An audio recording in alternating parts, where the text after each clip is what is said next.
What's up, everyone? How's it going? Good evening, good evening.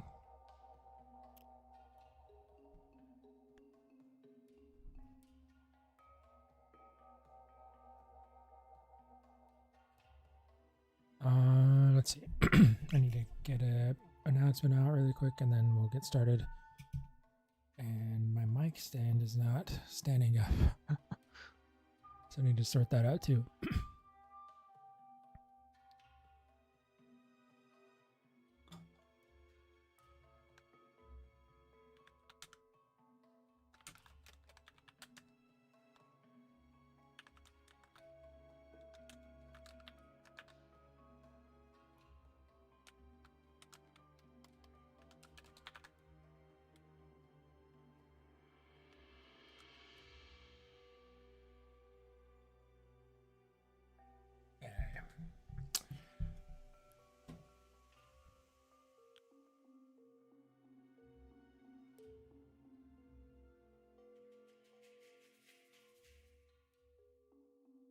All right, let me get my tablet and we can get started. Fox, hey, how's it going?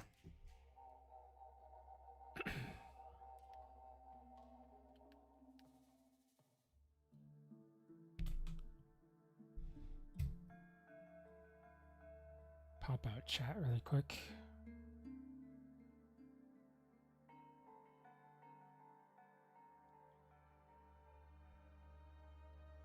Cool. Okay. I hope everyone's Wednesday has been all right. I hope your week has been all right so far.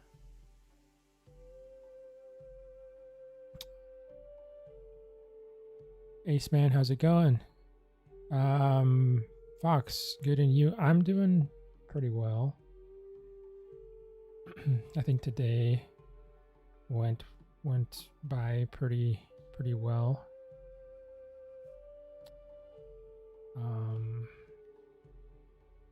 What did I do today? It was just like a normal work day, really. I did posted a new update on my social media about some of the work that I've been doing. So that seems to have gone well.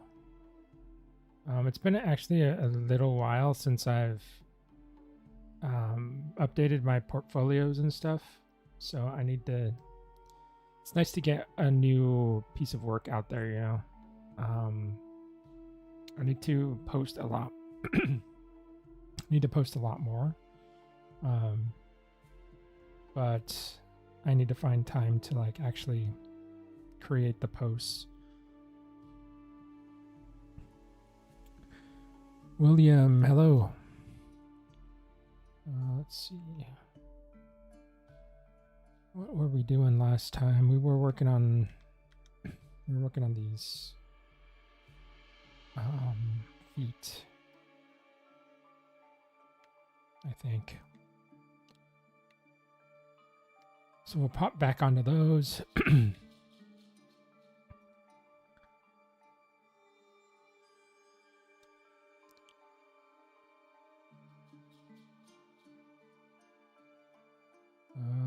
Let me get my brushes here.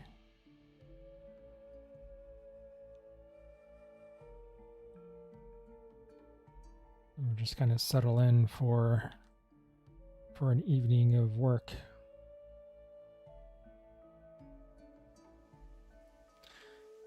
Fishing with Ace Man. Ace, I'm just going to call you Ace Man if that's okay. I have a question. Go ahead.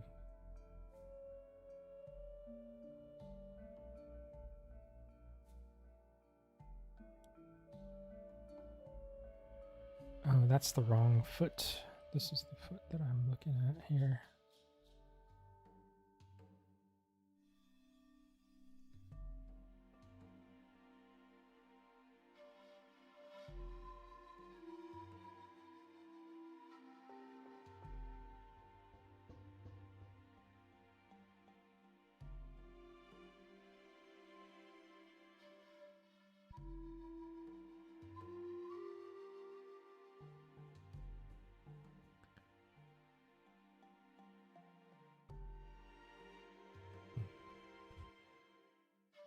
How do you make games, if you don't mind me asking? It's kind of a big question, and it's making games is like there's so much that goes into it, and I'm only like one small part of it. So I don't really know if I can speak to the whole entire process of making games. My part only involves making the assets, the 3D assets, for the game. So I can talk about that and tell you how that all goes. But as far as like making games in general, that's like a huge project, right? You have so many people on the team with so many different disciplines, doing work all at the same time. A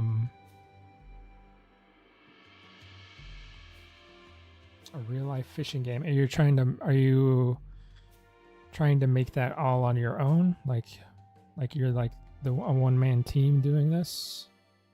Because, I mean, you can do that for sure. One person can make a video game. It's definitely a lot to take on, and you would have to be willing to wear many hats to do that.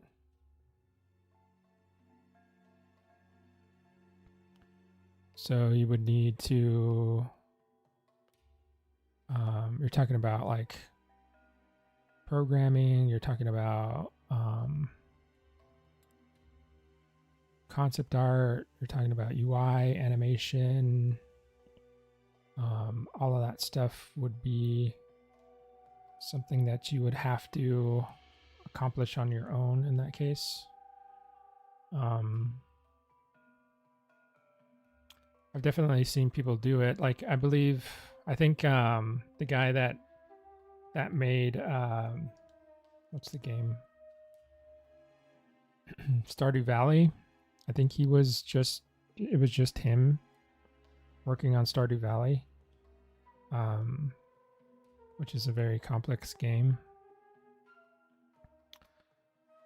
So it's definitely doable.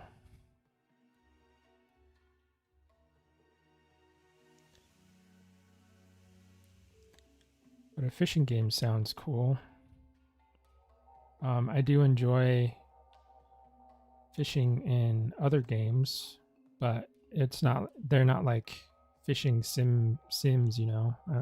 From what you were describing, or what I can tell at least, it seems like you're wanting to do something fishing specific, right? So it would be more like a simulator, maybe, if I'm guessing right.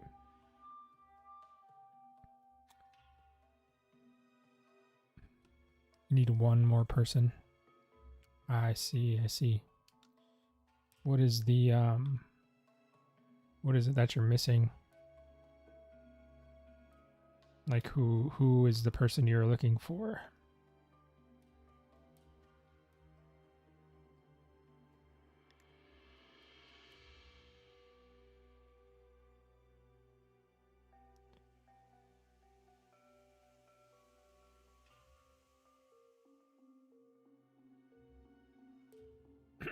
Lethal Company and Schedule 1 are also made by one dev, so it's definitely possible to make it big. The problem is actually making it.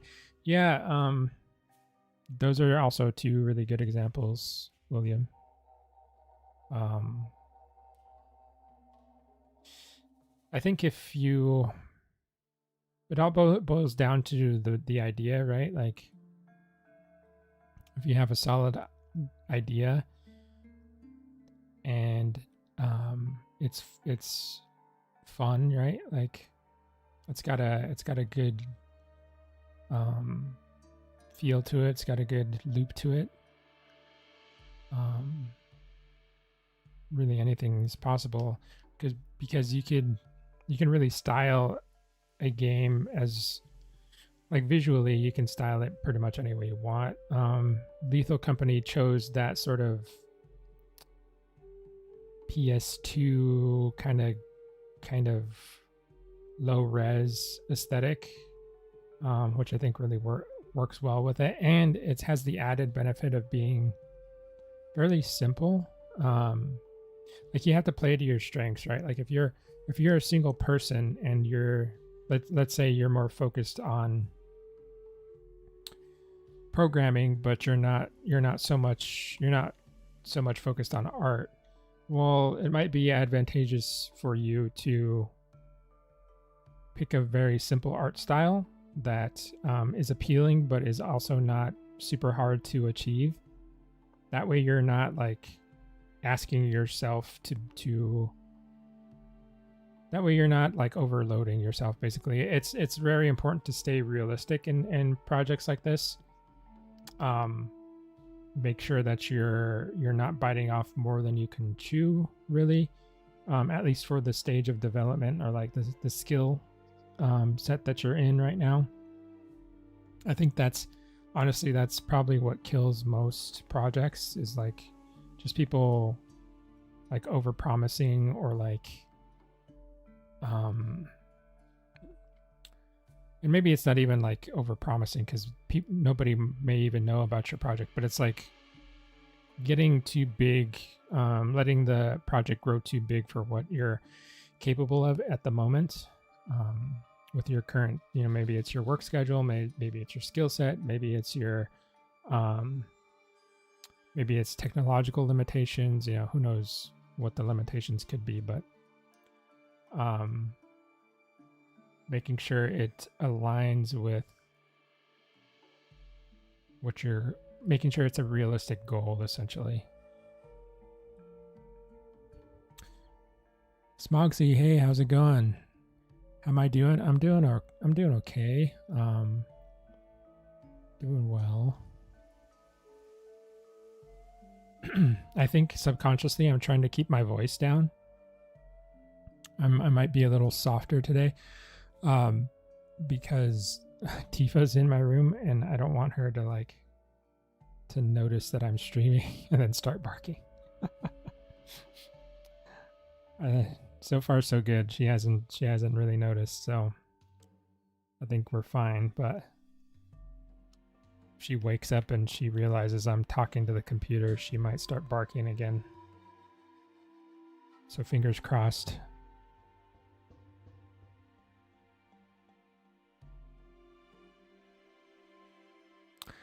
Where the players become the fish and they can grow, eat, and survive. Ah, that's cool. That's a cool idea. I have not seen that before.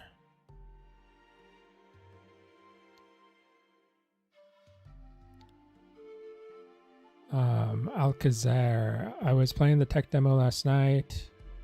Interesting so far. Looks nice. This early in development. I got okay frames. I was shocked. Cool. Yeah, I think Islander and Airsick they're working really hard on making sure that the environment is optimized. I think performance is a big performance is always a big deal with any video game, I think, but I think they're really trying to make sure that it performs well right out the gate for people. So it's good to hear that you're getting that performance.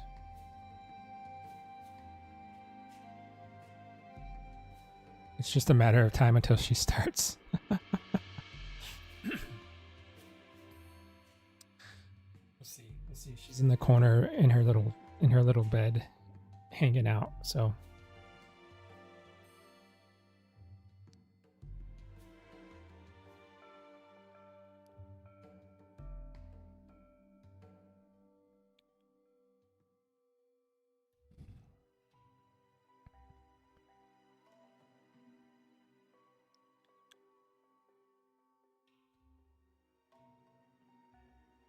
it would be really fun to make a game like in its entirety.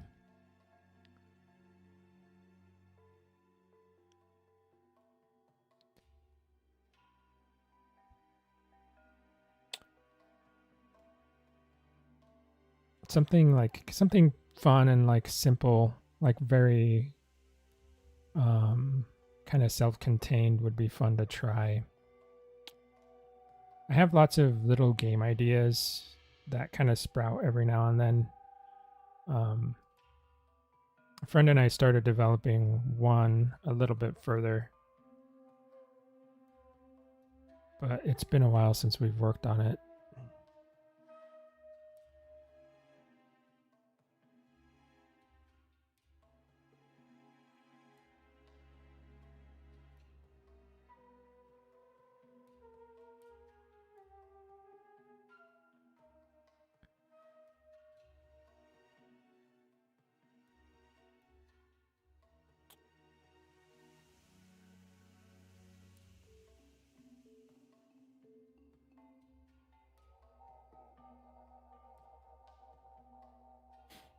My friend's a mobile player. We play POT, and he'll be getting a laptop soonish.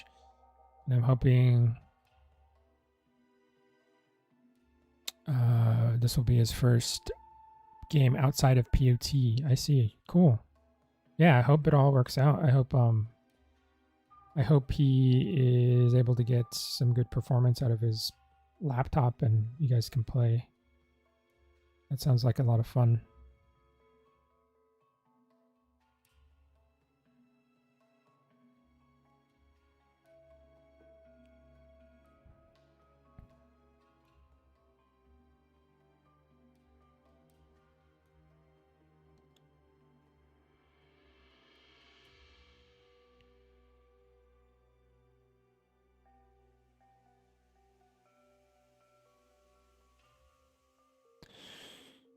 William, the increase in indie games is great, in my opinion. It often feels like indie studios know what makes a good game rather than AAA studios focusing on maximum profit. I would agree with you. I think that does kind of come across more often than not. I think that it has to do a lot with just basically who's in control. With the indie game dev studio, it's more likely that the actual the creatives are in control of like the decision making. So they're actually going to push for more innovative, probably like more creative ideas, right? Like they generally play games, like they actually play games and they're fans of games. They have a lot of passion. They're willing to put in a lot of work.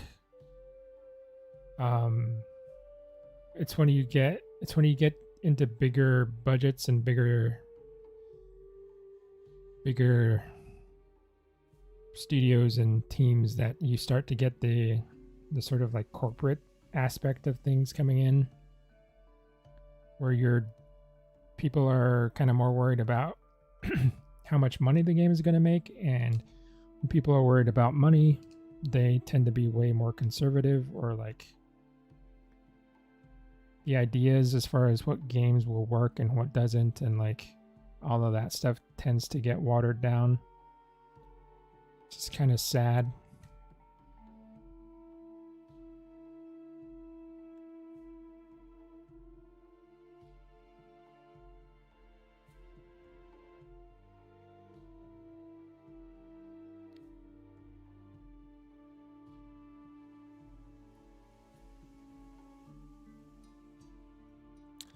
And I think one thing that I think is starting to even out more and more is like you're starting to see less and less huge jumps in graphical quality.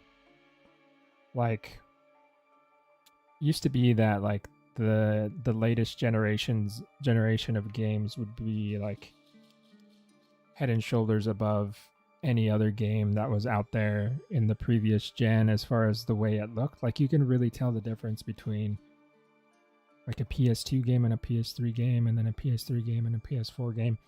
You can tell the difference. But I think more and more that sort of gap is starting to it's starting to lessen. Like, as far as like realistic game graphics go, there is a ceiling there. I mean, you can push towards realism, but you can't go more real than real, I suppose. And a lot of games, a lot of indie games can really push the boundaries. Like, the tools exist out there to get really nice looking environments, really nice looking character models, really nice looking animations. You can find a lot of that stuff on online, or learn how to do it. So even that's starting to kind of level out. So when that stuff starts to kind of get even as far as the playing field goes, what's left is basically your ideas. Like, how good is your idea? How innovative is your idea? How creative? And then if you look at visuals, if everyone is shooting for like ultra realistic and like very very, very grounded and real, then to stand out, what's better is to actually go stylized, because it actually gives you a voice, right? Like, I think a lot of the indie games that I see lately are actually, the ones that catch my eye, at least, and the ones that have me interested in playing, are actually ones that are more stylized.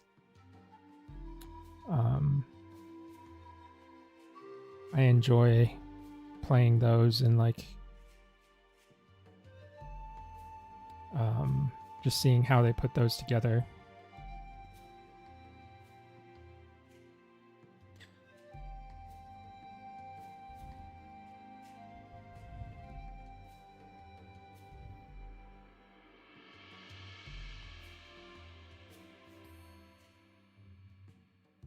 Yeah, and games like Repo and Lethal Company and all that, they're also fun because they're very easily like pick up and go. Like, you can play for like a little bit and then you can stop and then do other things, and like they don't demand like a huge ton of commitment from you. You can definitely put in a lot of time into them, and if you want to, like, and do like a nice long session of gaming if you want to, but at the same time you can also just play around and then head out or whatever. They're low commitment, and they're not like, they're very welcoming, like, to all different skill levels. They're just really fun. Like, they don't take themselves too seriously.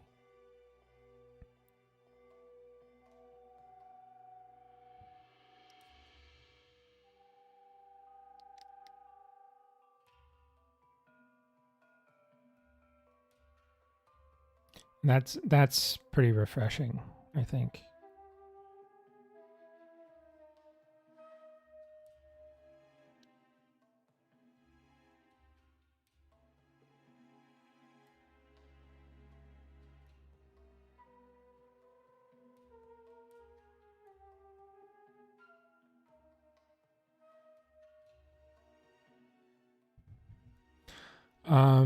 William, like, for example, Ark is a great game, but some of the models and animations are horrid. While there are mods like Paleo Ark made by people for free, which are actually pleasant to look at. Oh, okay. I mean, I will say I'm not the biggest fan of, this is just personal taste. I know a lot of people like Ark, and I think, like, as far as gameplay, I feel like I probably would like Ark. because I like survival crafting games, right? Like I like um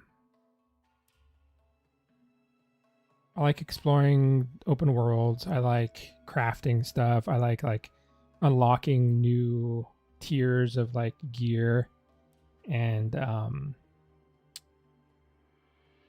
they have cool, like the idea of like all the mounts and like taming creatures and stuff is really cool. So I think as far as like just pure gameplay, I think I would like Ark. But as far as like visually, a lot of what motivates me to get to that next level, like to get to the next tier of gear, to get to the next like tier of mounts or whatever, whatever it is, the next stage of like buildings or armor or whatever. A lot of it is aesthetics. Like if it doesn't look cool, I'm really not motivated to unlock it. It has to look, it has to have a lot of appeal to me, I think. And the aesthetic of Ark just doesn't jive with me. And that's always been how I felt about it, really. Even when I first saw people playing it, that's kind of always been my attitude towards it.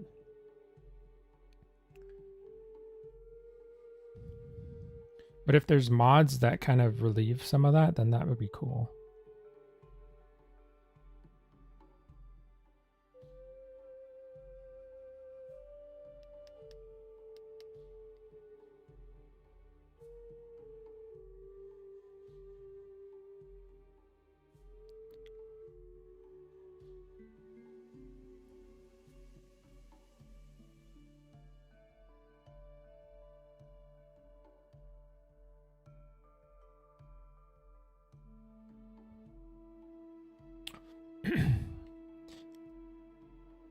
Yeah, I wouldn't say they're bad or anything like that. It's just not my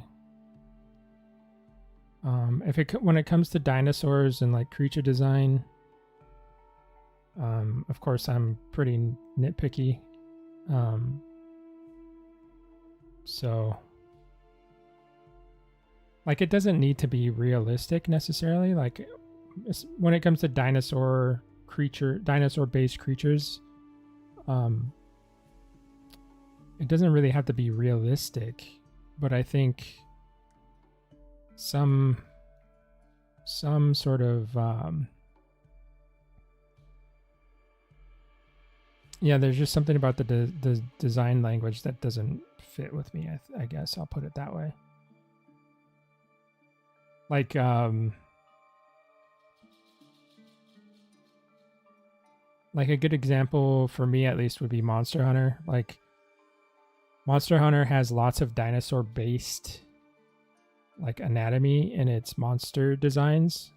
Like some of them are straight up like they look like dinosaurs, but they're like there's certain things that are exaggerated, but the way they do it is very appealing, at least to me. So I'm very motivated to like, I really want to know what the next monster is. I really want to unlock the next suit of armor. I really want to get that weapon that I think looks really badass, That's a huge driver. That's why Monster Hunter is probably one of my favorite games or game franchises. So I think the design in that game is just really top notch.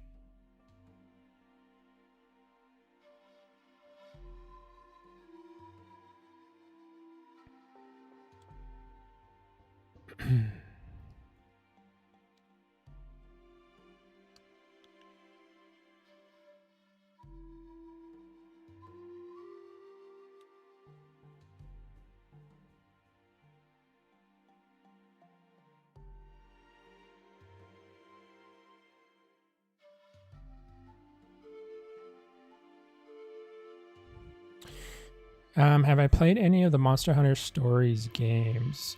I played Monster Hunter Stories 2.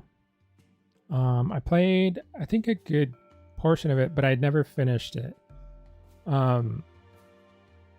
It's and I think the majority of that like had to do more with like it wasn't the game that kind of like lost my interest. I think I just realized that I don't really like playing games on handhelds. Like I don't really like the experience of playing a game on the Switch. I would much rather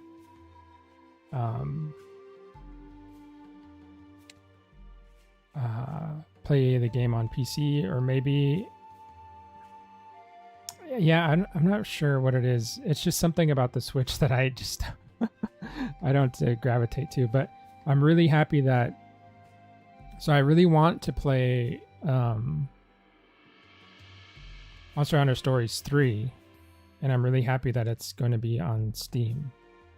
I do want to try they have the demo out now, I believe.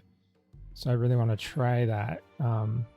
I've kind of been on a big like creature collector like game, something about creature collector games right now for me just feel really fun.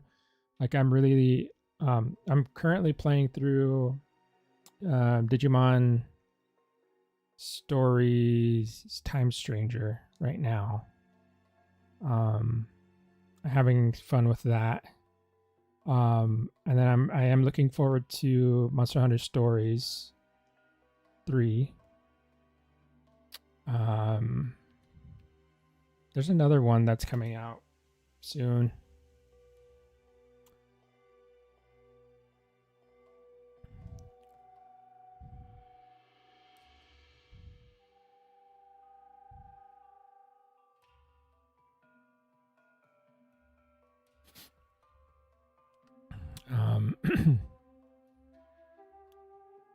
What the heck is the game? It's another like creature collector game that looks pretty fun.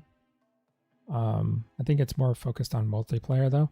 But yeah, I definitely want to play Monster Hunter Stories 3. I will be checking that out when I think it comes out next month.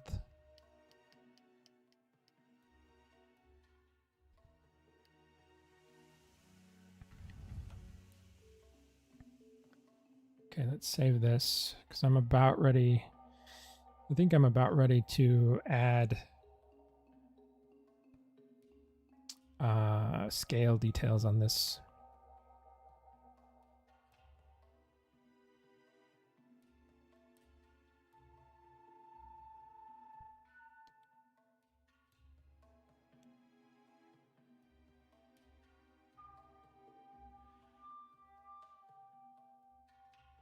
A little game called Voidling. I've heard about that game too.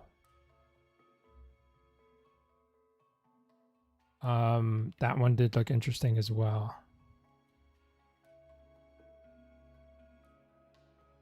So there's a lot of cool games that I want to try. Want to get into.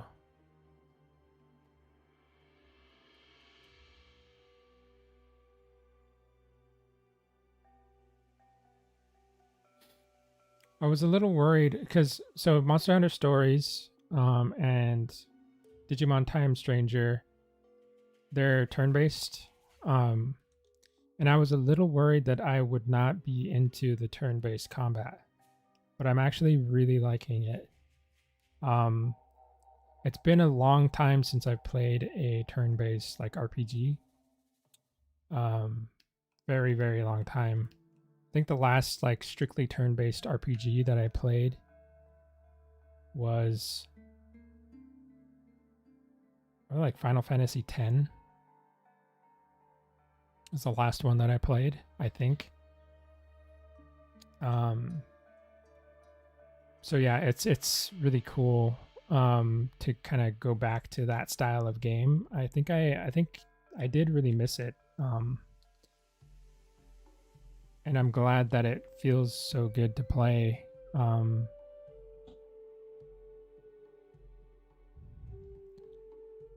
Kivarstra, hey, how's it going?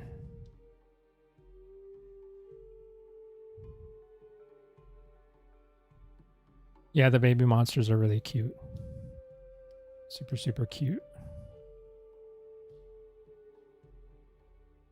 I just want to, looking forward to being able to get a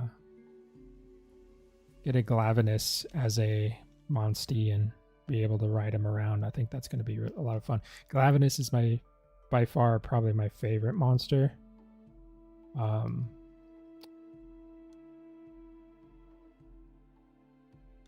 I like that they're showing a lot of Legiana as well. Legiana is another one of my favorites.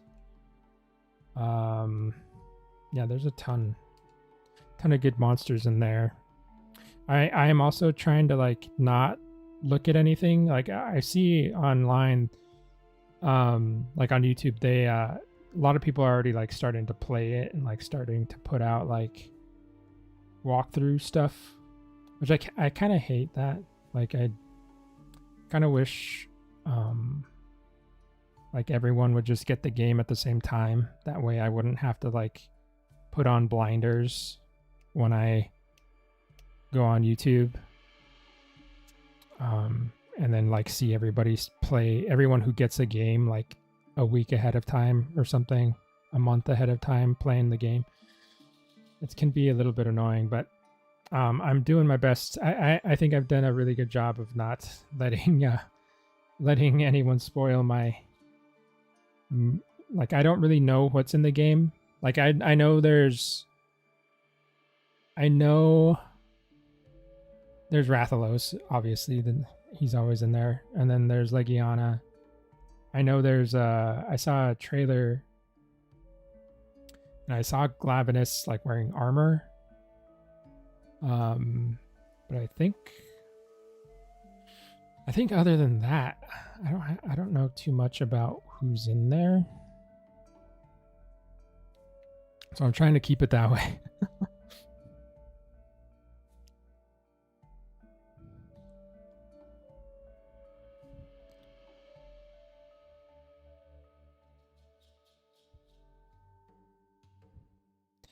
Gor, Shigara, Magala. Those are really good ones, yeah. The Gaiacris. Zenogre.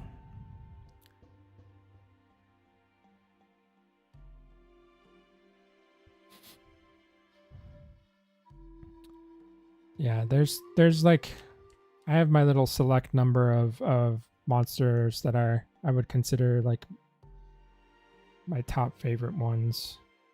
And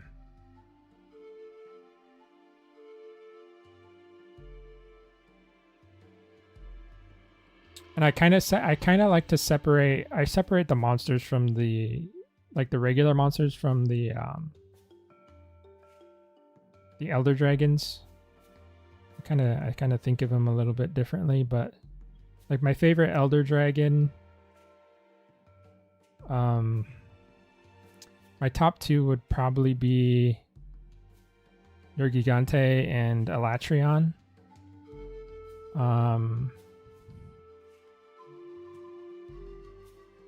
Gogmazios is up there as well. I think he's really cool.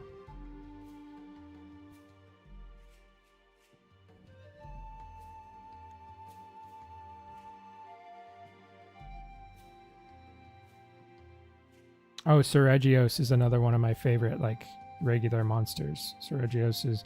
Yeah, I think that would be, like, my top three. Would be Glavenus, Legiana, and then Seregios. It was really nice seeing him back in Monster Hunter Wilds. He is... Like, I think he's pretty difficult in Wilds, honestly. Like, I love him, but he gives me a real hard time. He's probably one of the more difficult monsters I fight in that game. I'm not exactly sure why, because I don't like I fought him in, where did he, like, Generations Ultimate. He was in 4 Ultimate, I think. But I fought him in all the other, like the older games, and he's never given me that much of an issue. But for some reason in Wilds, he kind of kicks my butt.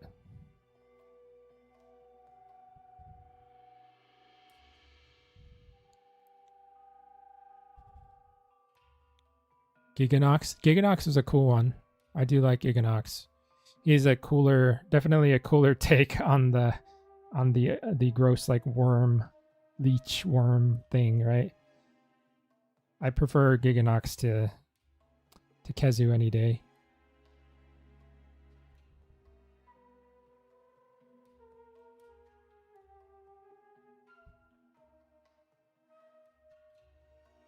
Haven't fought or even seen Gagmazios yet. He's fun. He's really fun. I liked that fight.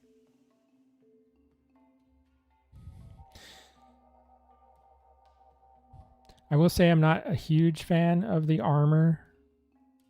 I do wear the armor because I was able to like make a mix set that looks kind of cool. But there's certain pieces of the armor that I don't really like too much. His weapons are really cool looking though.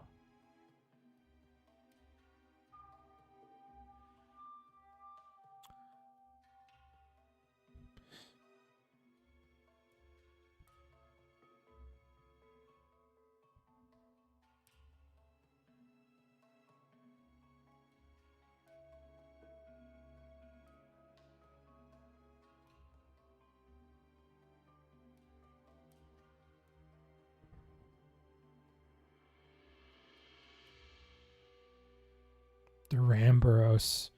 I remember Duramboros. I thought it was really cool. Like I like his moveset a lot. How he does that like huge spinning kind of attack where he uses the weight of his tail to like fling himself around. That was always a really cool looking moveset, I think.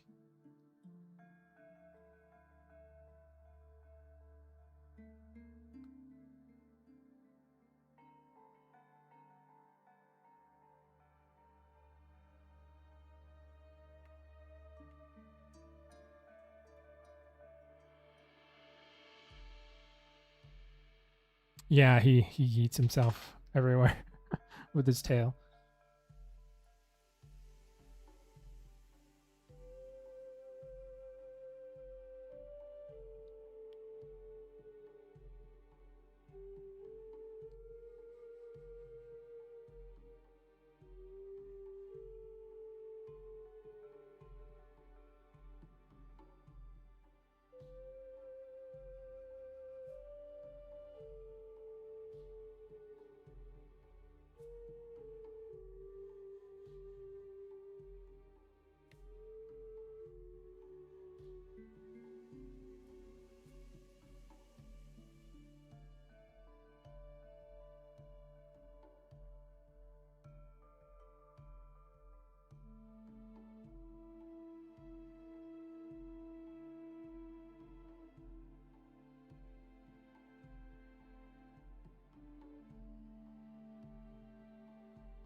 Yeah, it's a pretty interesting move.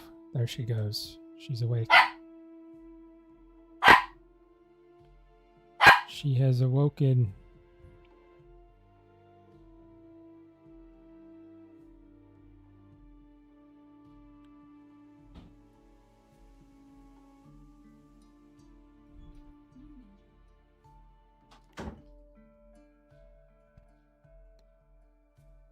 Yeah, we had a few moments of silence.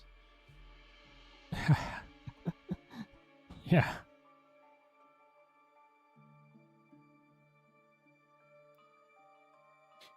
Yeah, my wife just came to grab her. She's already learned to like listen for her when I'm streaming. So if if she hears her barking, she just kind of comes and gets her for me, which is really nice.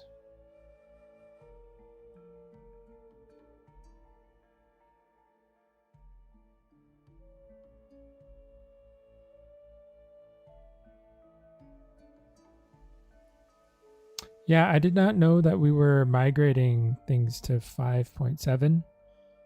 I didn't know we were doing that. I hope the migration goes smoothly.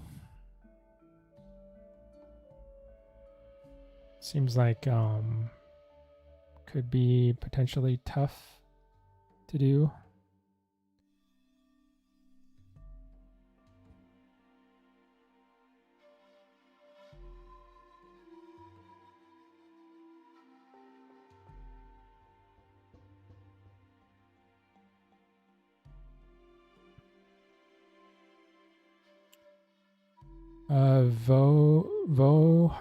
Vocart. Love watching the process. So intriguing and calming. Cool. Well, thanks. Yeah,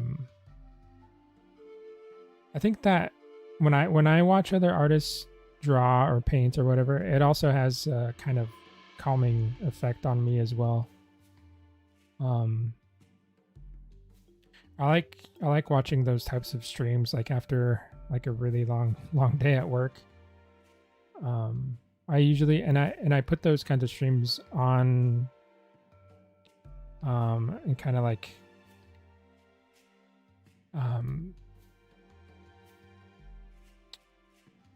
they help me go to sleep basically. Like I put a stream on something like very low, and then my PS4, I think we have a PS4, it'll like auto shut off after a while, so I don't have to worry about it being on all night. So I'll just pop a stream on. It's usually some sort of like pretty chill stream of like art or like a let's play of something that I've already played through. And that usually helps me fall asleep.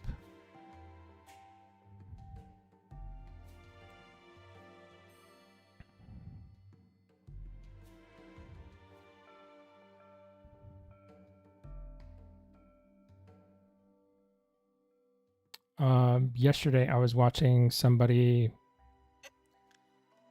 They had they were drawing in a notebook with colored ballpoint pens, which I had never. So I love drawing in ballpoint pen. That's like my favorite thing to draw with. And my favorite ballpoint pens they're not even like fancy or anything. They're just like, you can buy like packs of them for like a few dollars. They're those big ballpoint pens. I feel like those are like the best ones to draw with. But this person had like different colors of ballpoint pens. I'm not sure what brand they were, but she was drawing like ocean life, like lots of fish and sea turtles and stuff like that. And I actually really want to try it. I guess it's kind of silly, but I didn't think to like look for ballpoint pens of different colors. Usually I just get, they tend to be like black or like dark blue, and I just buy those and I don't really worry about it.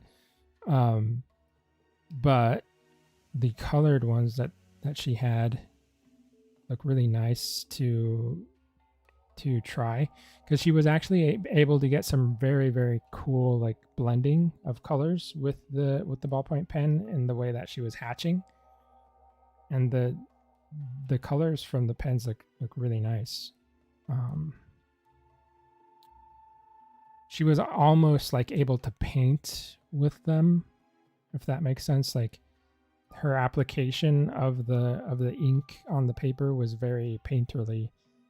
They looked really, really, really nice when the final drawing was all together.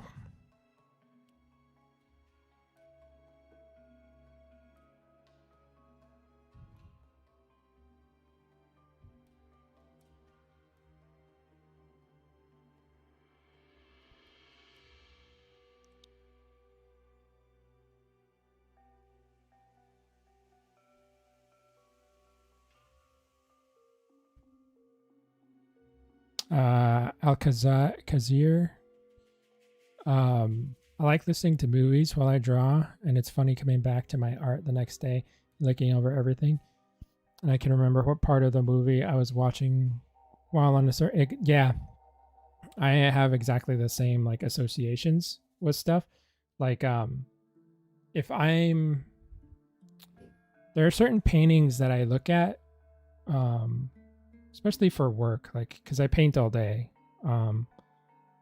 For my regular job is I'm just painting all day long basically.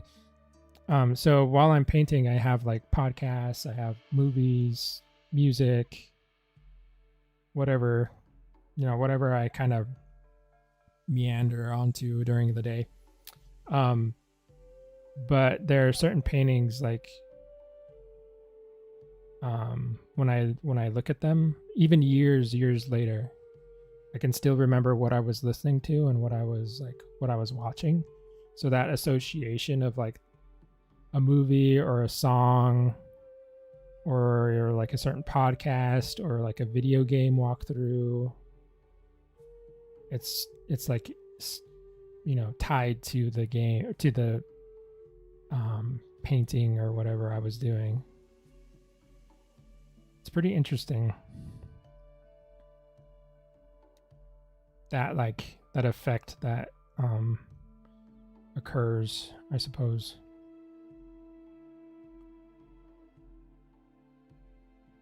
There must be like some sort of neural like pathways building while you're doing something. Maybe it's kind of like how people like memories associated with like smells and stuff, how people build those like bonds. Like when you smell a certain smell that like brings up a memory from like years and years ago that you might not have thought of for a long time. Seems like it's kind of like a similar thing going on.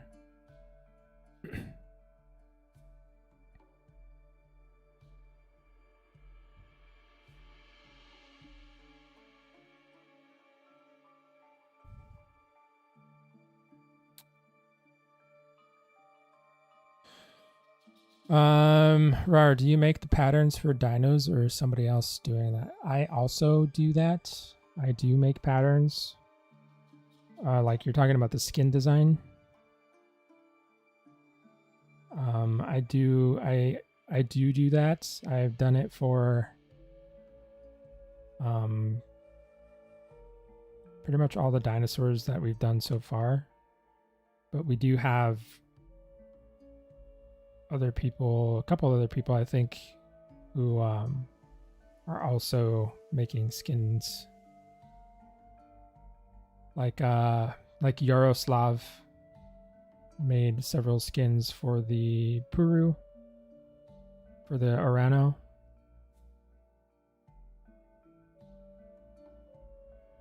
So far, I think he and I are like the two that have done it the most.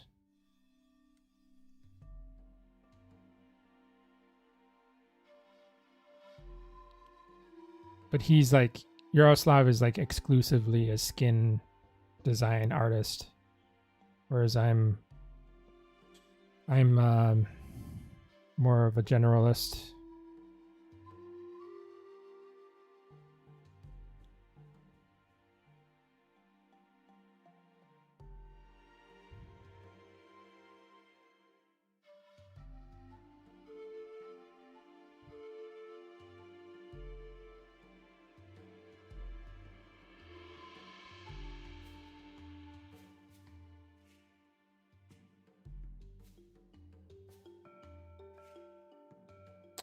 Is it possible if you could do a stream for skin designs? Yeah, I'll be doing that soonish, I imagine.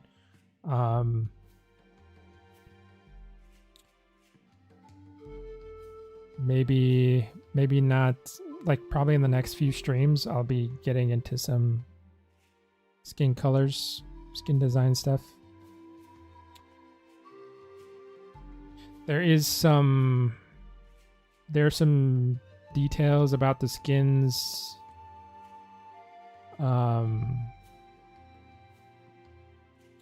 that are very unique to the way the customization system works. So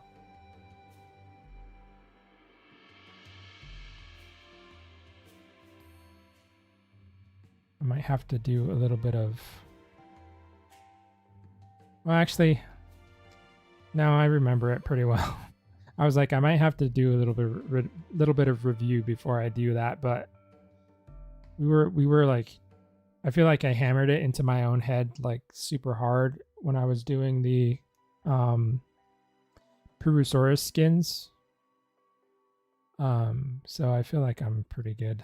I could probably just jump into it. There's just a few limitations that I have to keep in mind is all.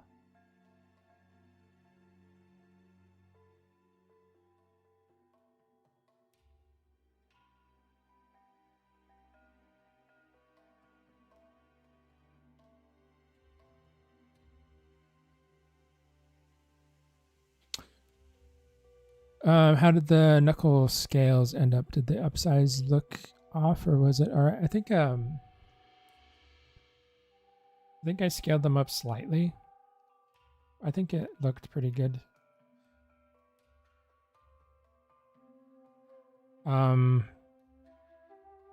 Yeah, I need to go back in here and do some more stuff, so it's not like completely done. Like some of these I feel like can get a little bit bigger,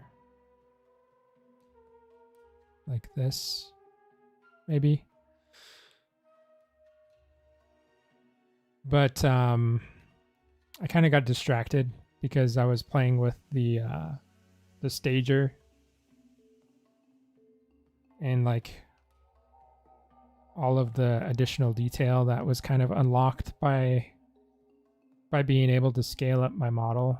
So I kind of got absorbed by that. I need to do some larger scales on the toes here. So I was planning on doing these large scales and then going back to the finger scales and kind of doing a pass on those too.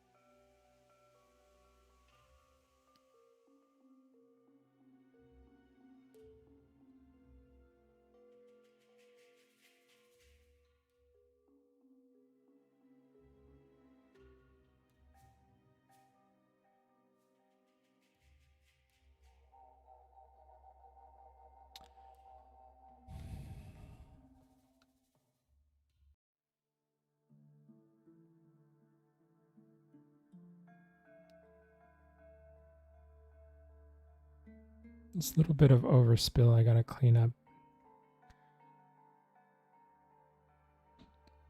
Back to my layer brush.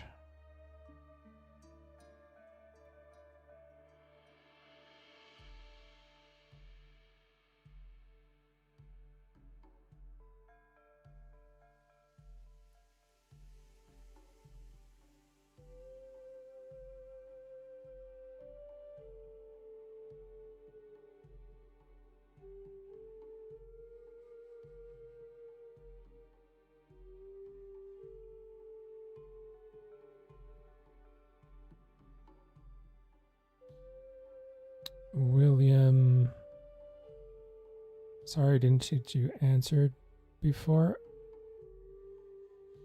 Oh, okay. Smogsy's gotcha.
I'm getting kind of absorbed here by scales.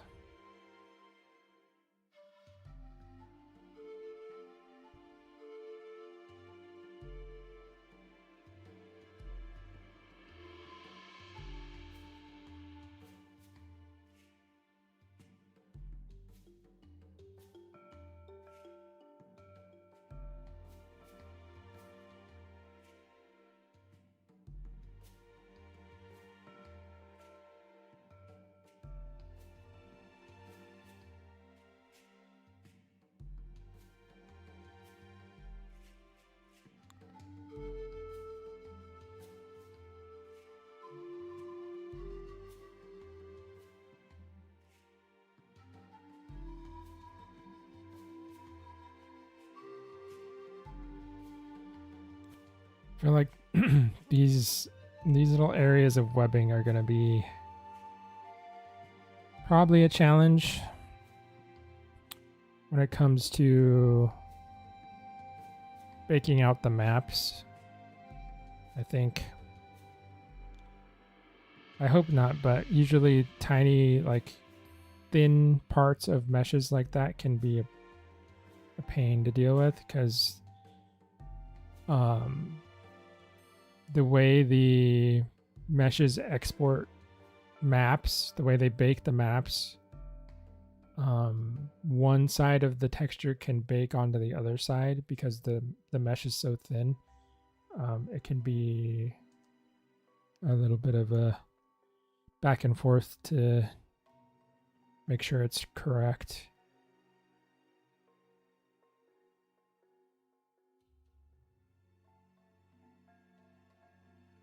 That's why I'm kind of exaggerating the thickness. Like you can see, like from this angle, they're pretty thick.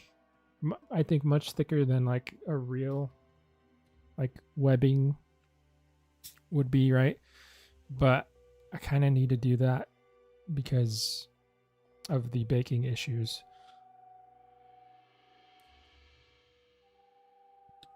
It's going to be a lot smoother of an experience if I have a little extra thickness there.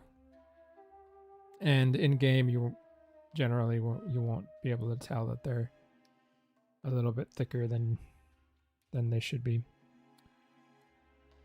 Let me check the size. It's going to autosave again.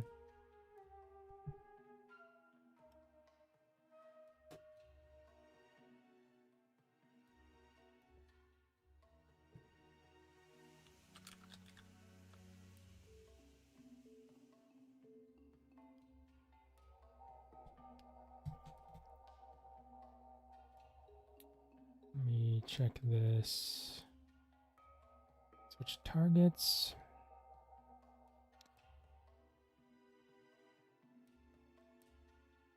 Oh man. I need to remember to hide these parts of the meshes before I preview stuff.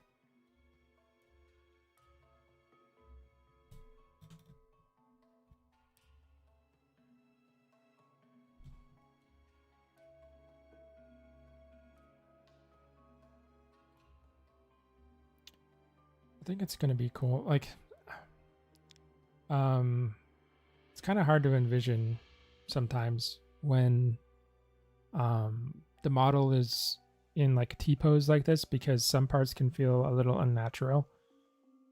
Like the way that the toes are splayed out, and here normally they wouldn't be that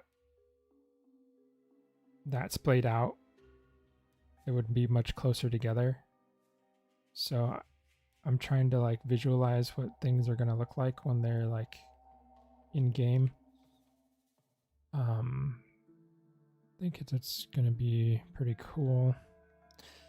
We'll keep on pressing on with the scale details on this.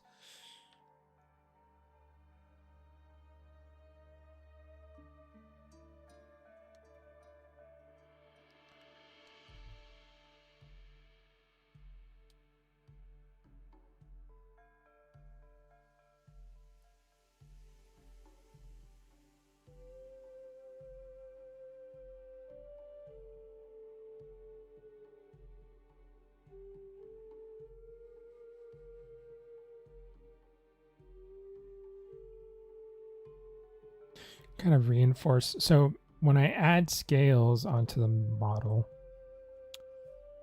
sometimes the scales can like overpower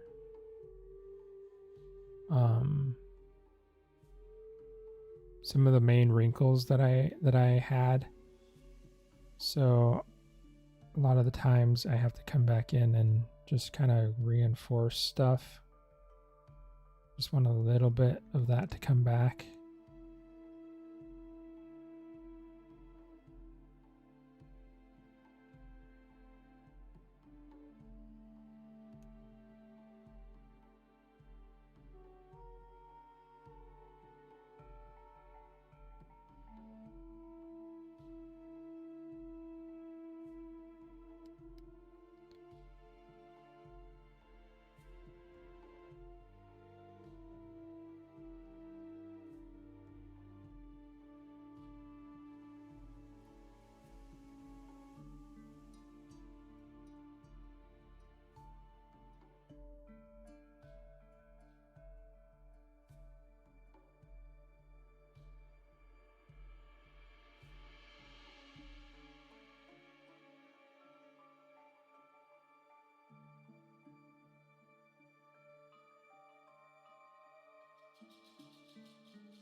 Lurk, howdy. How's it going?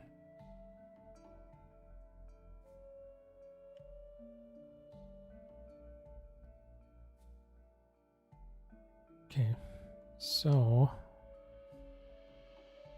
what I probably need to do, I need to make some larger scales on the back here, on the back of the toes.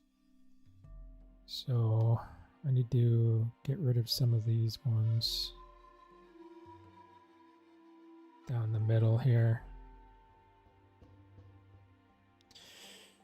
Lily Dragon, hey, how's it going? Welcome, welcome.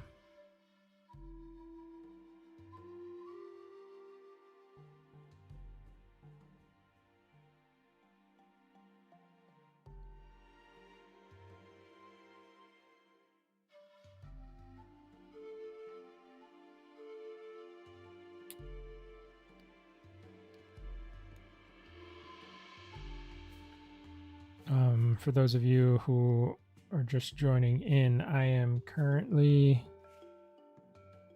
working on scales on the feet of the pterosaur that I'm sculpting up right now.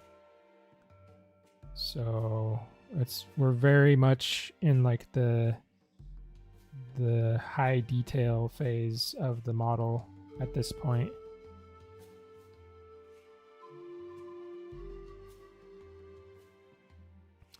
Working on scales that are very, very tiny.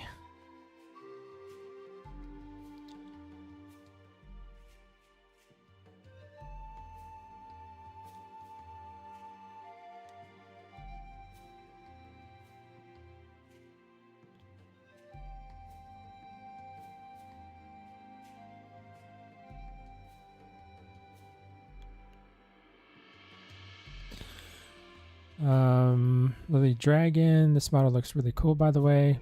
I've been watching the older streams and it's looking really nice. Thank you. Thanks a lot.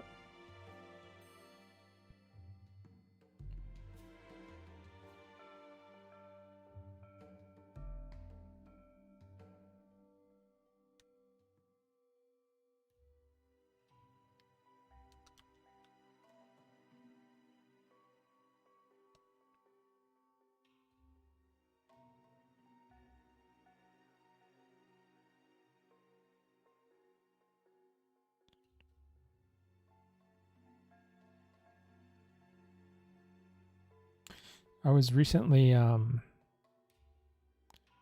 I don't know why this popped up in my head just now, but I was recently on. I was just like browsing through Sketchfab. If you guys have ever popped on Sketchfab, there's some cool stuff there. What I didn't realize was that there lots of museums actually do 3D scans of some of their collections, and they put the 3D scans up on Sketchfab, and you can actually download the 3D models. And I was able to find a whole T-Rex skeleton, which was really cool. The scan data is a little bit rough. Overall, like the scan is, usable. So I think I might be doing some stuff with a T-Rex soon. I don't know what it would be, but maybe just like a skeletal model, or be fun to just like print the skull out or something. I'd have to do a lot of restoration on it is a thing, because the skull is very like mangled. But it might become one of my many side projects that I need to finish.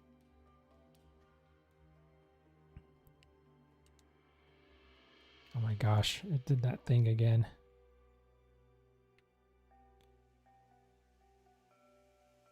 The exploding dino.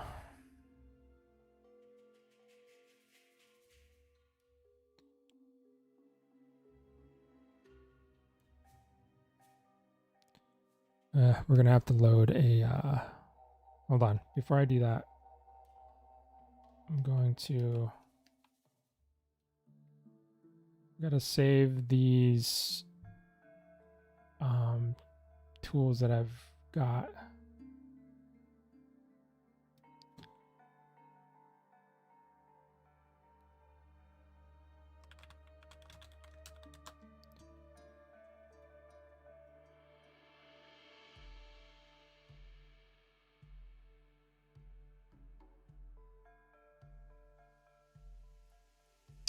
Lurk, have you guys gotten settled on patterns or colors? Not yet. That's a different pass.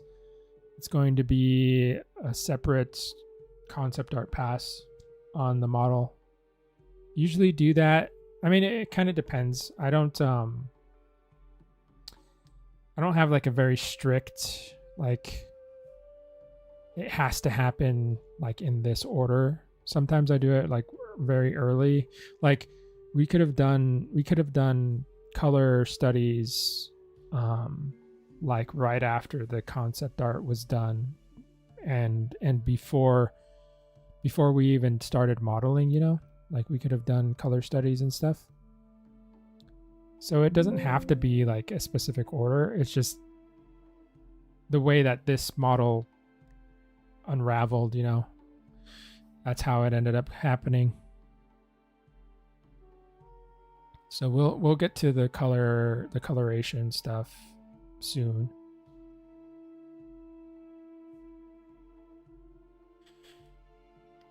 So, Siri. I like never to use Siri or whatever this Apple thing is. But like randomly, just like it'll just activate, even though I say nothing even remotely sounding like its name.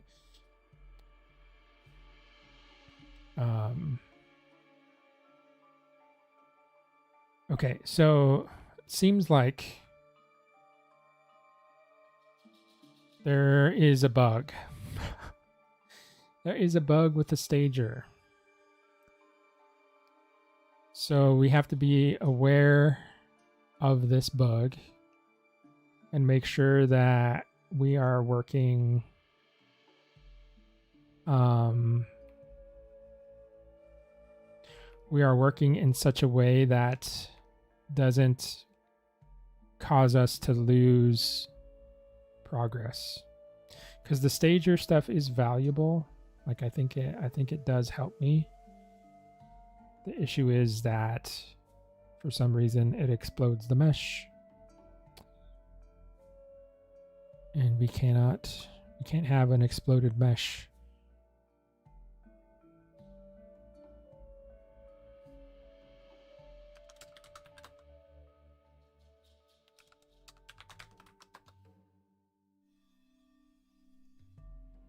Was that a satellite? I just saw holy solar panels.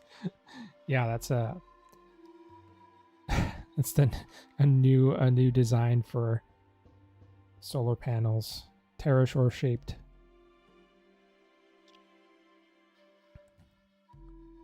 I'm kind of scared to use that stager now, even though it's so useful. Because it could just explode at any moment. I need to identify what causes it to explode like that. We'll see if we can drag these out without using the stager, just for the moment. It must be the morph target.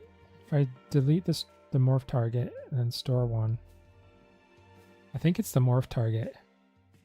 It doesn't like it. Is that I think it's storing the morph target at the position that it was, over here, and then it's dragging parts of the geo. That gets me wondering now, if I had gone back to the older version that I just saved over, if I had gone back to that and deleted the morph target, would it have restored the mesh? It's very weird.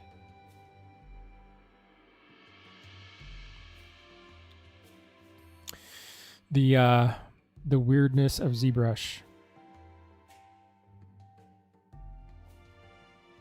That is not the first time I've encountered this type of kind of glitchiness, bugginess.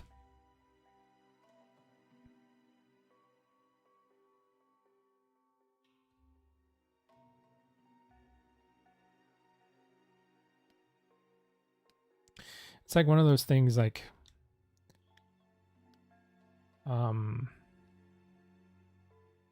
don't know, even though it can be somewhat buggy, I still really love ZBrush for everything that it can do.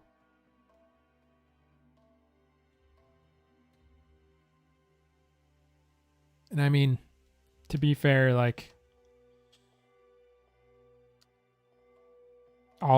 pretty much every 3D program that I've ever used has some kind of something to be aware of. There's some weirdness that it has, because Blender does certain things that, it can be buggy sometimes. Maya does the same thing. I think working in 3D just has its inherent just stuff you have to keep in mind.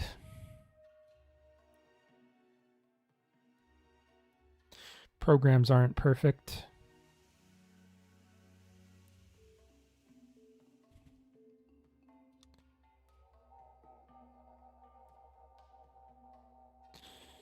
But now my morph target is working against me here. Let's do that. Need more intensity.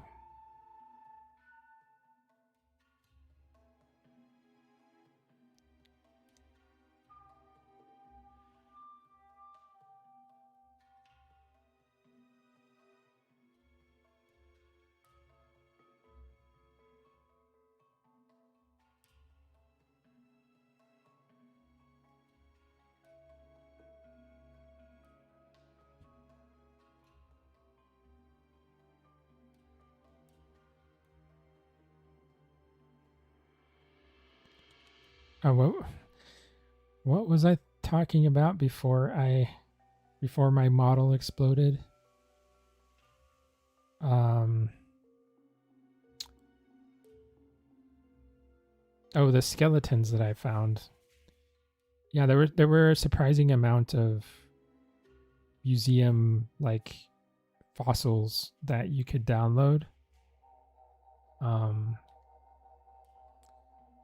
So I picked a few of the cooler ones, and I think they'll come in handy as just like good reference, or maybe if I can clean them up, there'll be like some interesting 3D prints, stuff that I can kind of look back,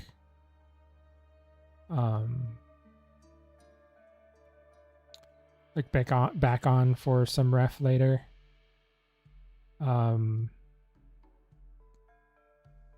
Because there's some things that I think I would probably frequently use as reference. And it's some of it's just cool to have, like a little skull or something, or like they had.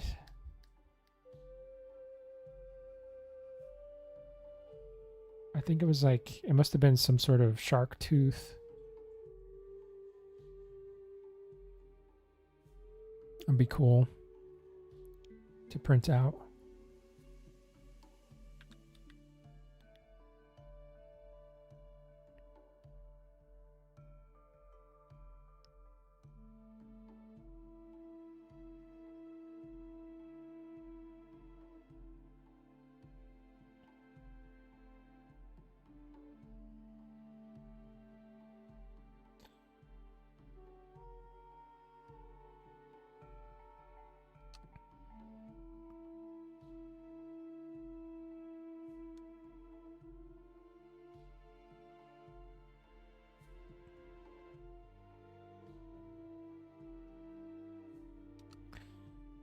Okay.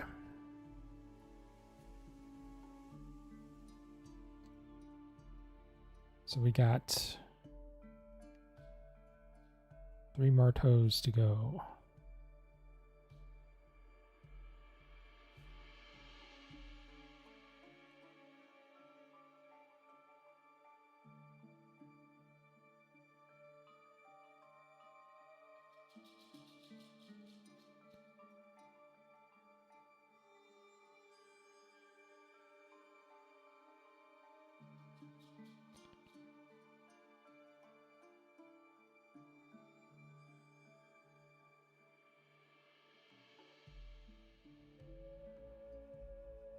I gotta come back, and I think I smoothed out too much on those sides there, so I gotta come back and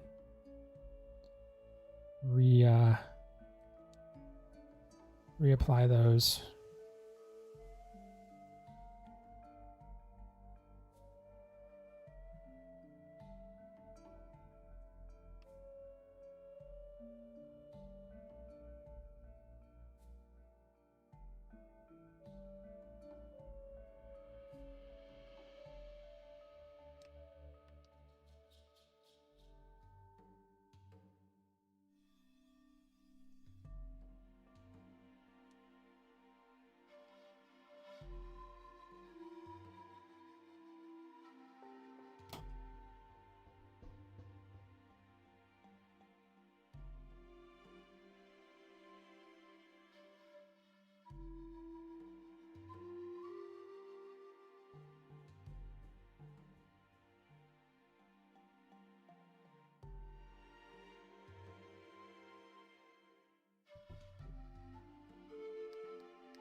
I can get a nice cavity map baked out of here.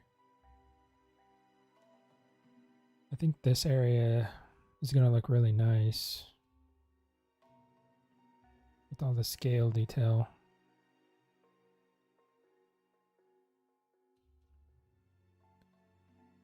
The because they're so, it's like such a different textural detail than the rest of the body, which is mostly just skin. I think drawing some attention to some of the scales on the toes and claws is going to be pretty cool.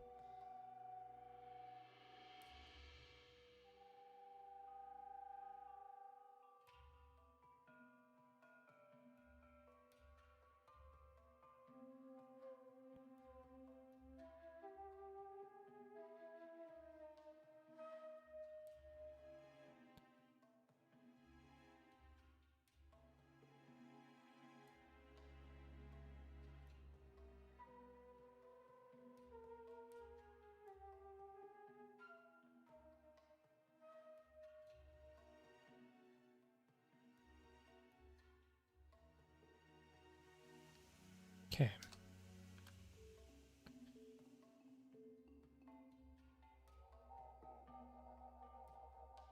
Going over all of this with the trim dynamic to kind of flatten stuff a little bit so it doesn't look so puffy. I don't really like when scales look very like rounded and puffy.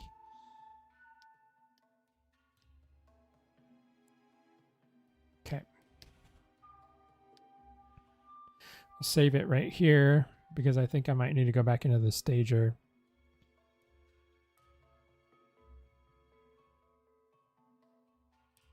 So in case it screws up, we have this save that I'll revert back to.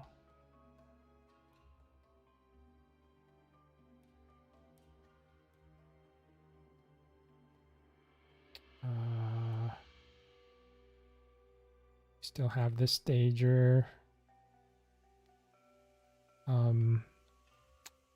ready, so I can come back in here and do some adjustments. So that's cool.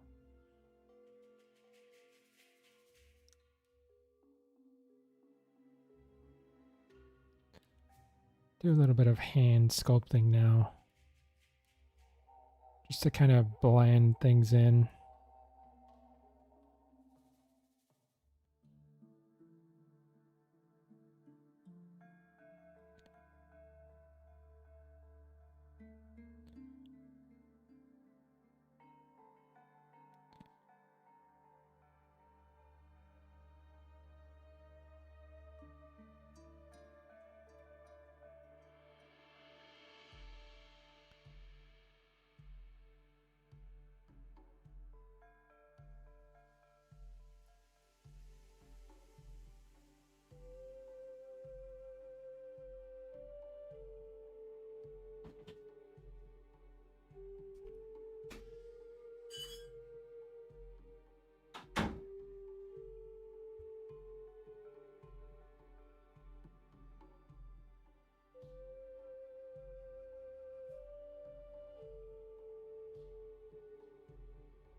Yeah, I think that feels a lot better.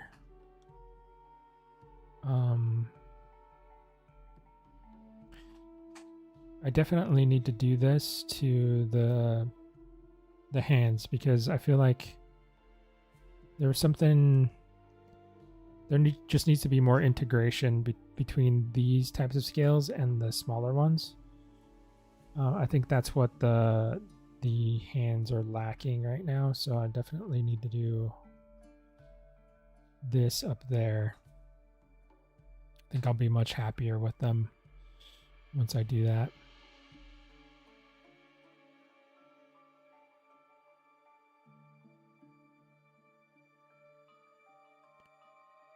And then, so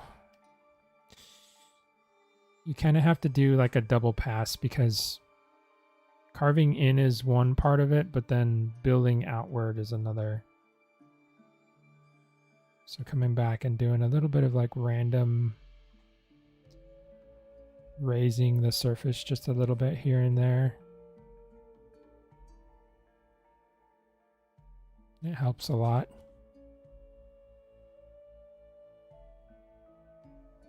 Otherwise, they feel like they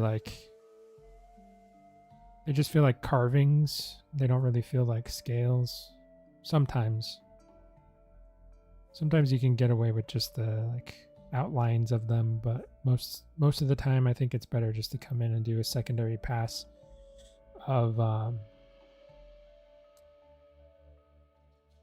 just like elevating some surfaces a little bit randomly. Let me go back to my other brush here.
Smogsy makes it mesh better. Yeah, I think it helps.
Yeah, exactly. Yeah.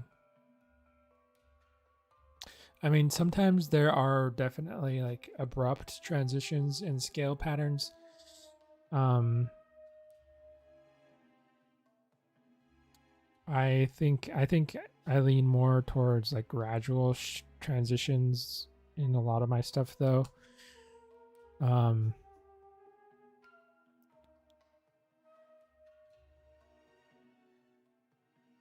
depends on a lot of things, really, I suppose. But I think this does feel just more integrated. Even though like sometimes like a very abrupt change in scale, size, and density can happen on areas like this.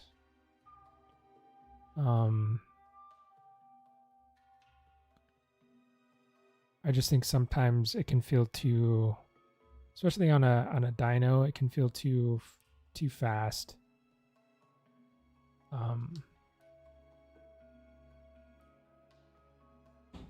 Just how the gradual shift makes things feel more cohesive, I think.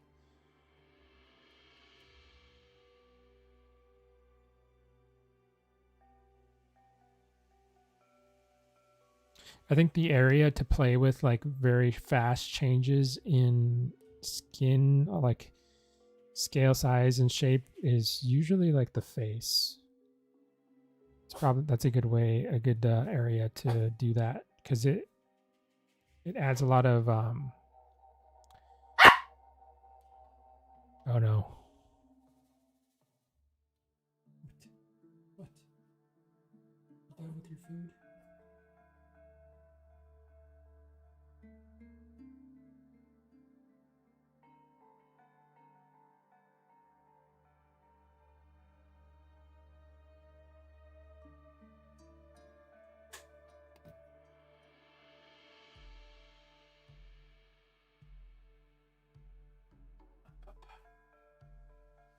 Little monster. Little monster.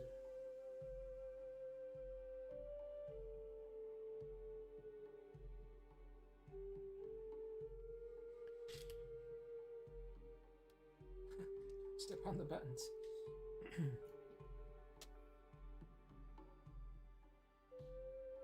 She came back in for her dinner because she tries to like bother her brother when he's eating. He's like an old grumpy little guy, so we try not to let her do that. So she came in here to eat her food, and she's done now, so she's got to bother. She's got to make her presence known.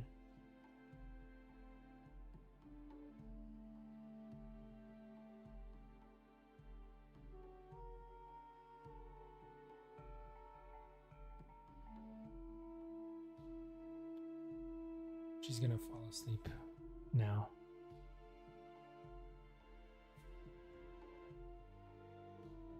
She just like rested her hand. I mean, she rested her head in my elbow. So I think she's gonna fall asleep.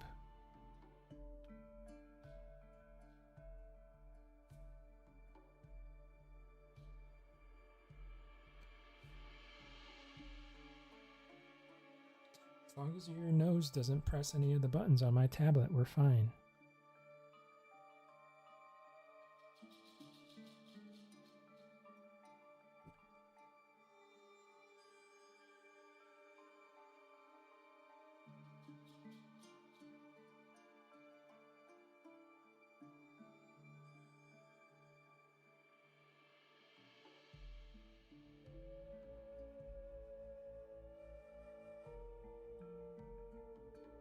Lurk. Hey. We had a deal. You gotta chill if you're gonna hang out up here. Hey? Gotta chill.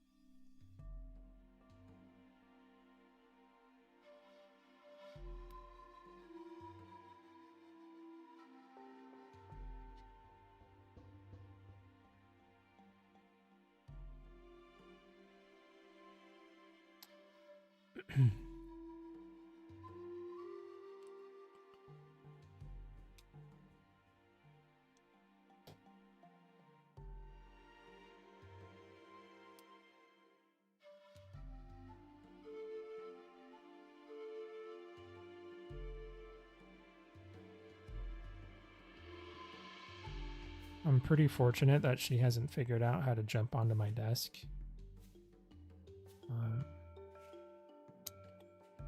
her. So my little boy Odo, he's a lot older now, so he doesn't jump up on stuff anymore. But when he was younger, he's probably like, of all the dogs that I've had,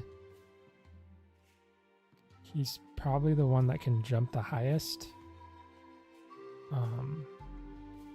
So he kind of caused a little bit of issues because he could definitely jump onto my desk.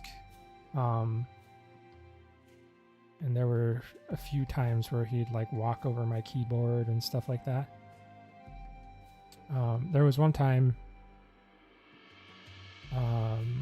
so for Thanksgiving, my friend came over and was helping us prepare Thanksgiving dinner, and we had everything ready. We set out the turkey on the table, and like one of the chairs was slightly scooted out from under the table, and he was able to use that as like a stepping point to get on top. So like 1 minute I had set the turkey on the table, turned around, went back to the kitchen. When I turned back around to look at the turkey, he was on the table and he had a full turkey leg in his mouth.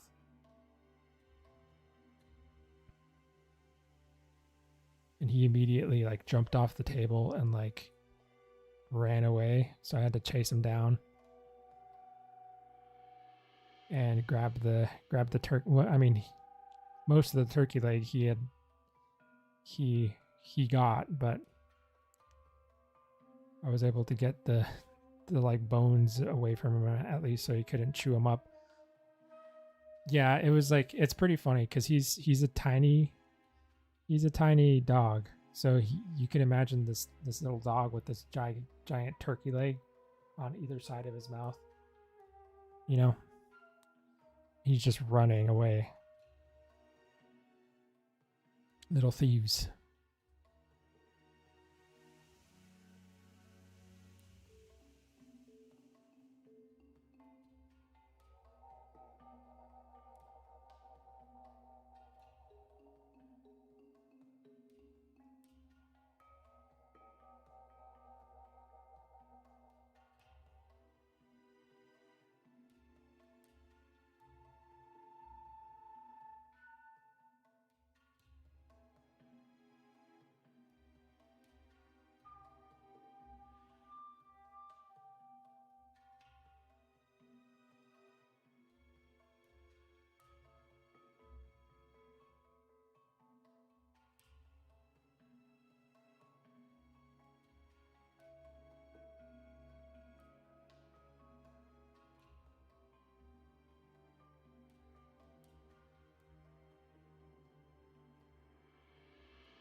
I have too much patience.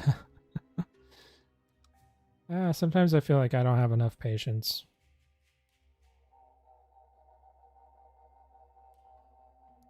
There's definitely days where like I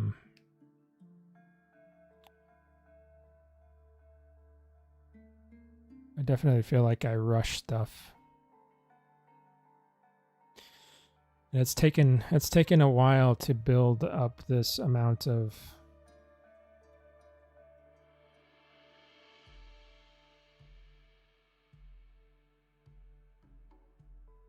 I kind of I feel like I get this sort of what would you call it? I guess it's like it is kind of like an attention to detail. But I think, like I said, I think people can gradually build that up. if they're if in a drawing or I think for me what probably started it all was when I was much younger. I used to have Digimon cards, and I used to draw the Digimon in a notebook. I don't know if you guys have taken a look at. I mean, some Digimon are pretty simple, but there's other Digimon that are like ridiculously detailed. Like they have like little stitches and ropes and chains and rivets and all kinds of crazy stuff going on. So I think that's kind of where it all started for me, like as far as like building up that sort of patience level, because it would take quite a while to like add all of that stuff onto the drawings that I was doing. I mean, I was just like copying what I saw from the card onto my sketchbook paper, but it was definitely like, because I didn't want to make them small like they were on the card. I wanted them bigger, so it's a exercise in observational drawing basically, because you're taking something that you're seeing at one size, scaling it up, and then putting it on a different space, but you're trying to maintain all of the proportions and all the the details and the spatial relationships through everything.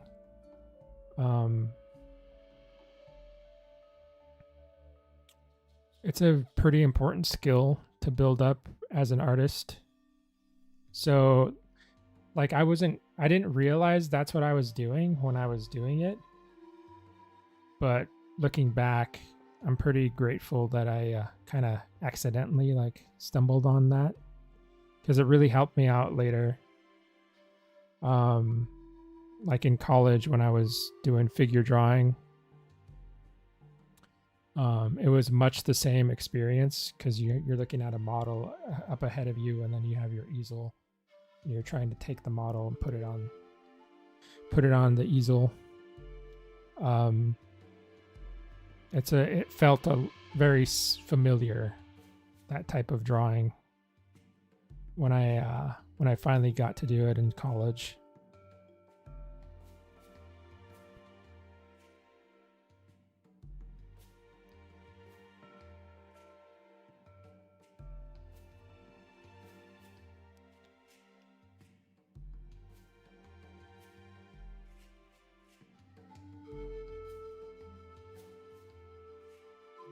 So I kind of owe a lot to Digimon.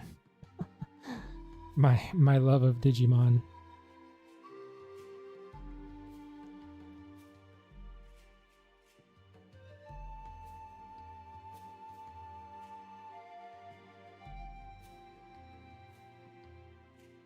That's much nicer. Yeah, I like this area a lot more. The thing now is I got to do it all over here. I don't know if I'm going to be able to get that done tonight.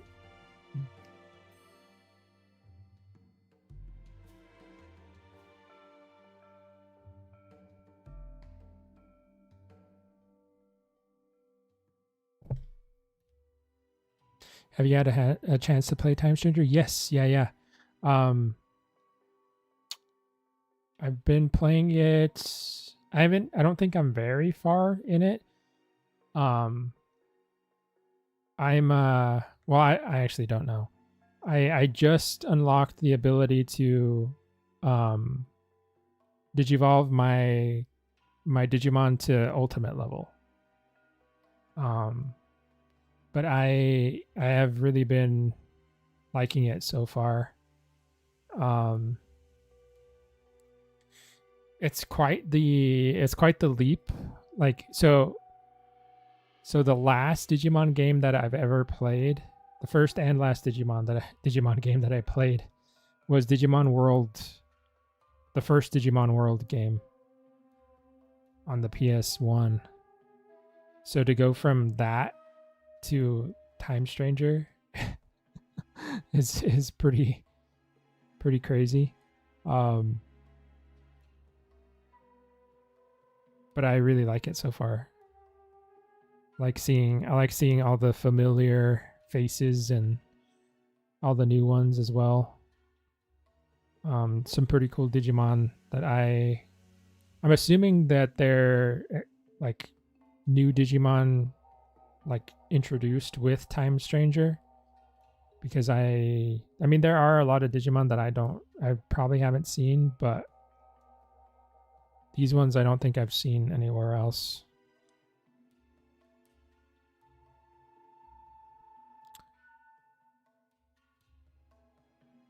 It's lengthy? Okay. I was hoping so. I was hoping I was in for a pretty decently long game. But yeah, so far I really enjoy raising all the Digimon, like checking their traits and like training them and getting them to digivolve how I want to. There are some Digimon that I don't have that I want to get, but I don't.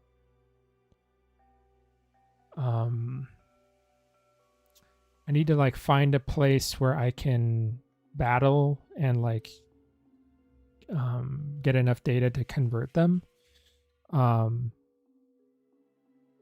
don't think I've come across the right place yet.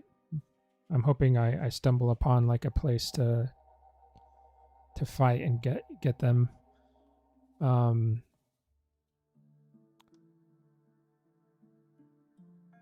But in my party right now,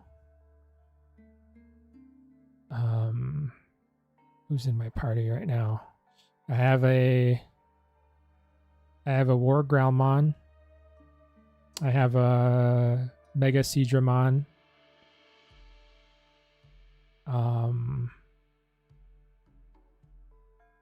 A Rise Greymon. Who else do I got? I just got a Magna Angemon. I have a Devimon. And I have a Sharkmon. Sharkmon is really cool. I really like the way that guy looks.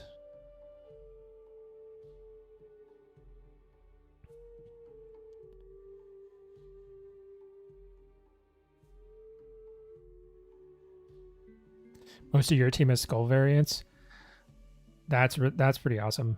I do want some of the skull variants for sure. I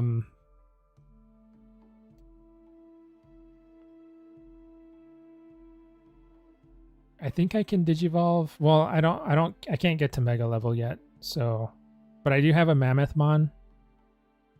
I do want a Skull Mammothmon. I think I saw a few others. Like, I don't know exactly who's in there. Like, I can tell some of the silhouettes, but I can't tell, like, everything. So I think I can see a few other ones that I can digivolve to, but I'm not sure. I have to actually do it and see who pops up.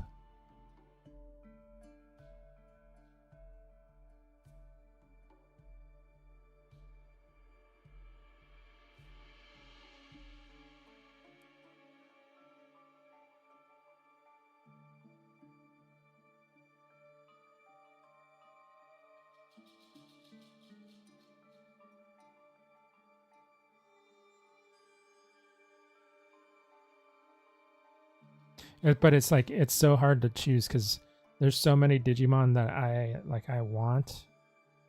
So like, but the cool thing is like it's fairly easy to level up your Digimon. Like, It seems like they kind of want to allow you to like use a bunch of different Digimon and not feel too confined into like,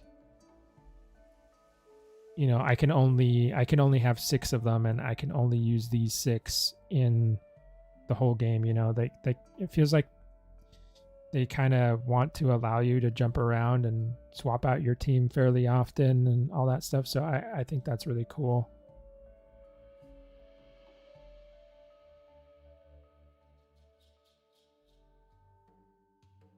I thought it was going to be kind of like a Pokemon game. I mean, I don't know. At least I've kind of felt this way in Pokemon games where I feel like I have to just like I kind of just have to like pick 6 or yeah, I think it's 6, right? Pick 6 Pokemon and just like stick with them and not really shift people around. Because they take a long time to level up. So at least in the games that I played, I haven't played any of the more recent Pokemon games. So I don't know if they changed their like strat as far as that goes.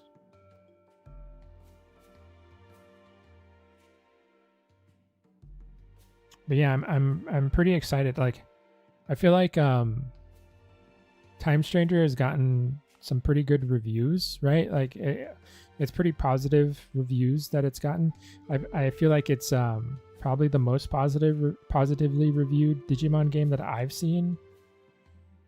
So I'm pretty excited and hoping that it means that there's some more Digimon games coming down the line that are like of the same quality, you know?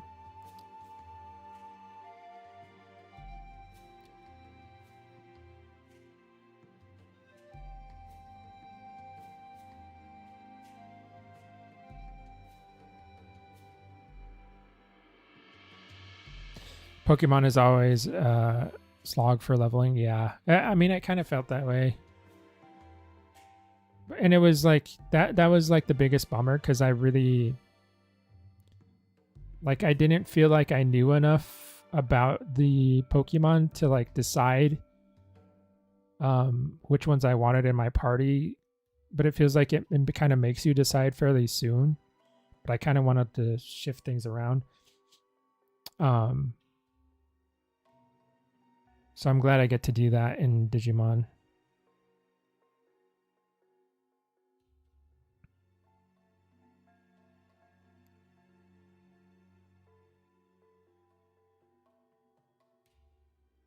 I was also kind of I was worried that it was going to be kind of like Digimon World.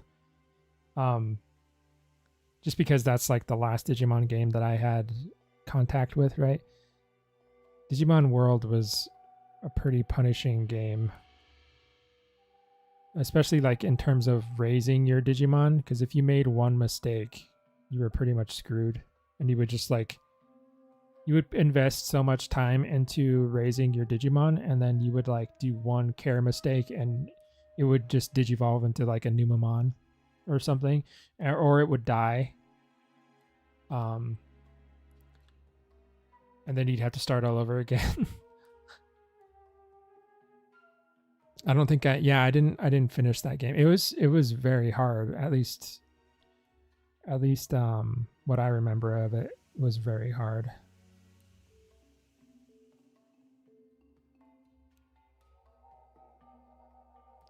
I kind of wonder if I like revisited it now, if I would think the same. Maybe I could like do like get it on an emulator or something.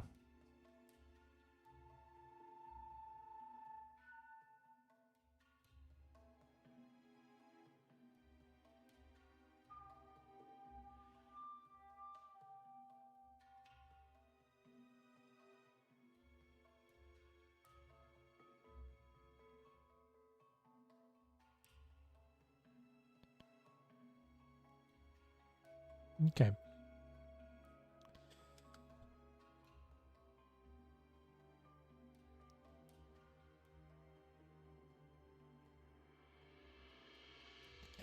We'll save this really quick. Yeah. I think that is going to be about the end of the stream, but I'm liking that so far. I really like the way this one turned out. So if I can get that to happen on these other ones, I'll be really happy with the way the foot looks. Sweet.